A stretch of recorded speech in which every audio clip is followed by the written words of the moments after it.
কেসি এর রাশিমালা নির্ণয়। আমরা এবার দেখব কেসি এর রাশিমালা নির্ণয়ের শর্টকাট। কিভাবে আমরা কেসি এর রাশিমালা খুব সহজেই নির্ণয় করতে পারি। তো আমরা এই জন্য একটি বিক্রিয়া নির্ধারণ করলাম। ধরো N2 প্লাস 3H2 মানে 2NH3।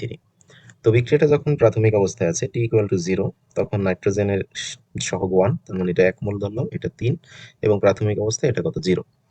তো যখন সাম্যাবস্থায় যখন থাকবে তখন এখানে 1 মাইনাস আলফা, এখানে 3 মাইনাস 3 আলফা, এবং এখানে থাকবে 2 আলফা। তো এখানে ধরো বিয়োজন মাত্রা আমরা আলফা ধরলাম, এবং বিক্রিয়ার জন্য যদি ডেল এন লিখি তাহলে ডেল এন এর মান আসবে তোমার 2 মাইনাস 1 প্লাস 3 ইকুয়াল হচ্ছে -2। তো এবার সাম্যাবস্থায় মোট মোল সংখ্যার আর দরকার নেই, যেহেতু আমরা কেসি নির্ণয় করি। সেক্ষেত্রে আমাদের আয়তন বিবেচনা করতে হবে, ভি ধরে বিক্রিয়ার পাত্রের মোট আয়তন ভি।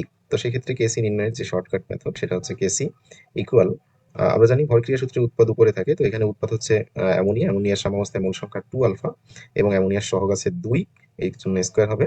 এবং নাইট্রোজেনের সাম্যাবস্থায় মোল সংখ্যা হচ্ছে 1 মাইনাস আলফা, এবং এইখানে হাইড্রোজেন হচ্ছে তোমার 3 মাইনাস 3 আলফা, এবং এখানে যেহেতু সহগ আছে 3, তাই এখানে হবে কিউব ইন্টু 1/v এর পাওয়ার হবে ডেল এন। এইখানে এবার আলফার মান এবং ডেল এন এর মান, ভি এর মান বসাইলে তোমার কেসি এর মান নির্ণয় হবে। ধন্যবাদ সবাই।